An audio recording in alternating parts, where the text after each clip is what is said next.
Our next speaker is going to be Frank Nelson, who represents the NAVSEA directorates.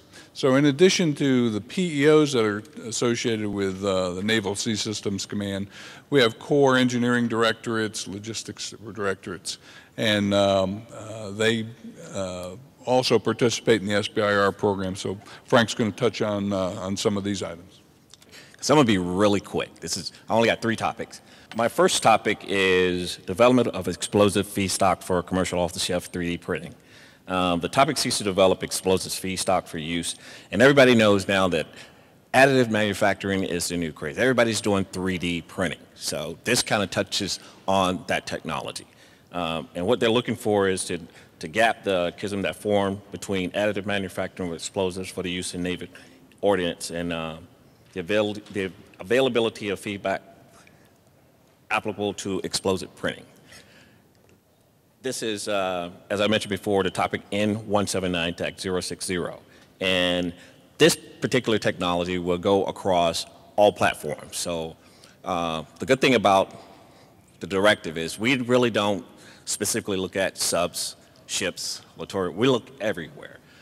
We even have some topics out there that even talks to improving a shower head. So we kind of like to look at ourselves as, if the fleet need it, we'll look at developing it.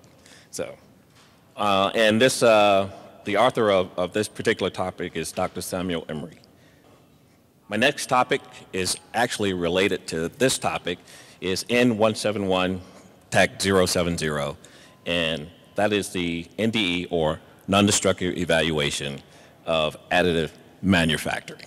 So basically, as you guess, once you develop AM, they want you to be able to go back and basically have a kind of a, excuse me for a second, have a system in place to evaluate AM.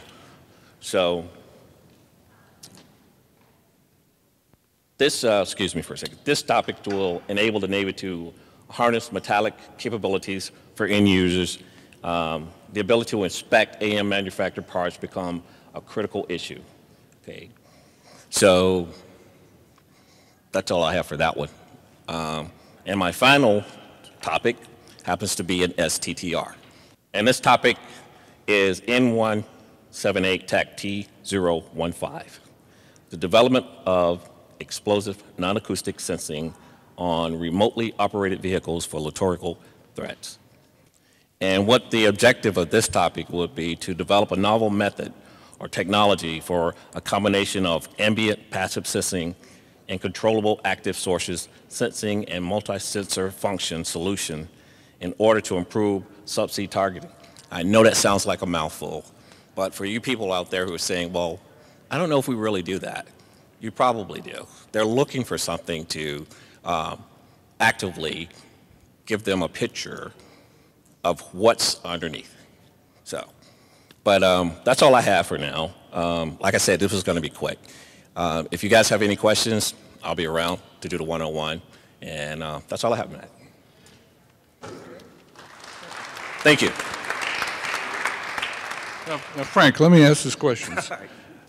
So the first topic was you're going to use a 3D printer to print bombs. Yes. All right. I just wanted to make sure I understand that. I told you, we're like, excuse me, and that touches back on what you said. You may only be innovative once. In that business. So make sure you know what you're doing.